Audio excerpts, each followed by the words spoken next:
Wow, that was a great show that Nolly and I just did. We broke down some great games. We hopefully gave you some good information and found some good numbers for you to get on, cash.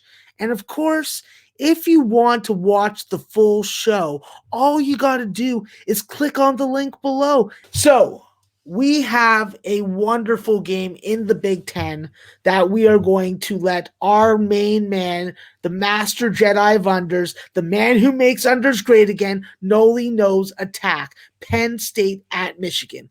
7 p.m. Eastern start. Michigan State, what have they done? Cost you money, burnt you money, but they're going up against a Penn State team that's had trouble on the road and they've been dynamite at home.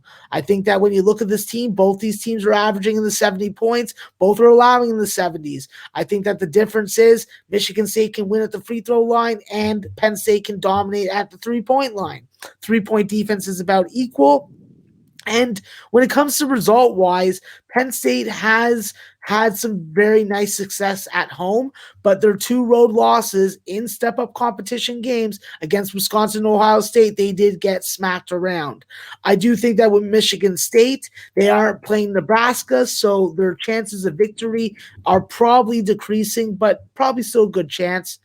I'm more interested in what our guy Nolly Knows has to say about this total. I think I know where he's going, but let me pass it off to him and let's figure out what he's going to do on this -2 to -3 line for Michigan State with a total of probably around 143.5 to 144.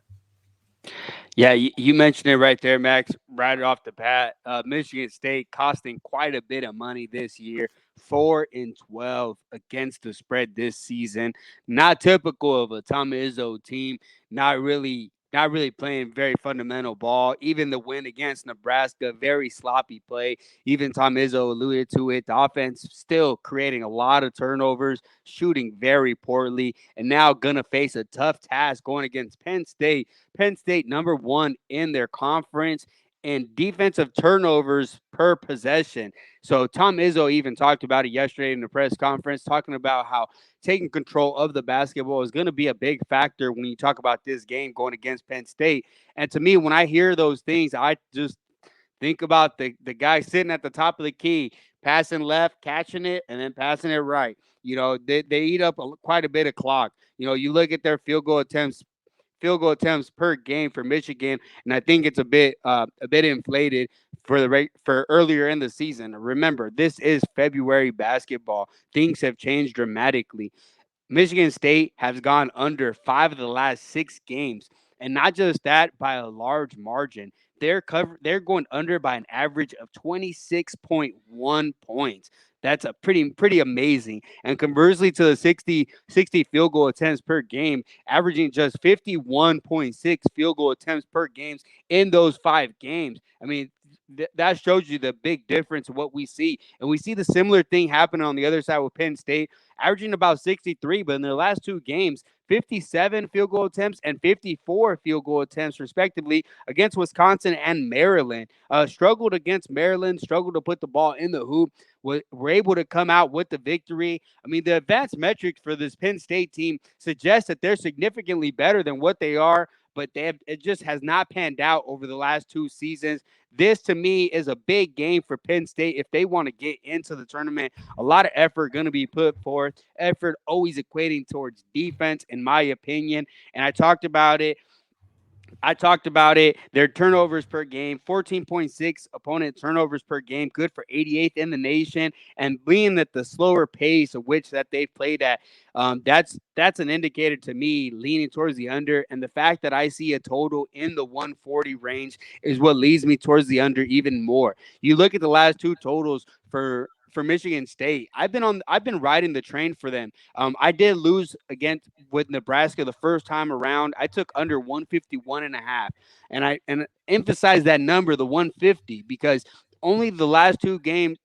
The only last 2 games that have gone over the total of with totals set in the above 150. Anything below 150, Michigan State has cashed the under and cashed the under quite easily. So here, when I see the 144, it's kind of funny though, because I would have preferred to see the 144 over the 150. The 150 would indicate that maybe I have something wrong here. Maybe it isn't over, but when I see the 144, it makes me a little bit more confidence that I'm heading in the right direction.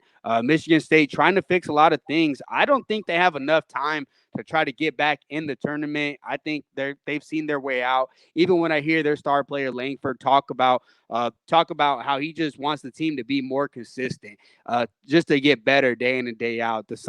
Those are those are talks of a losing team. Just plain and simple, a team that just knows that they're out of it. But they are playing some pretty good defense and very poor offense. So therefore, to me, when I look at that total here at the 144 range, the only way I can look is under that total. Well, Noli, I've line shopped for you at our American legal books that we use on the show, and I have found you at our favorite book, Circa Sports, 144.5 minus 110. So I'm gonna lock you in on that, and I think that I think I'll end up tailing you in a way, but I will be selling a couple points on that total. Yeah, I like that. I like this. I like the idea of selling the points, getting that plus money. Something that's kind of rare. Some that I still haven't really adjusted. I'm typical. I'm used to just getting the plain original lines, no funny business in between. So I'm still adjusting to all that other stuff. But yeah, I can't be mad at that. Especially when I talk about they're covering the unders by an average of 26.1 points. We're selling a couple points here. Absolutely.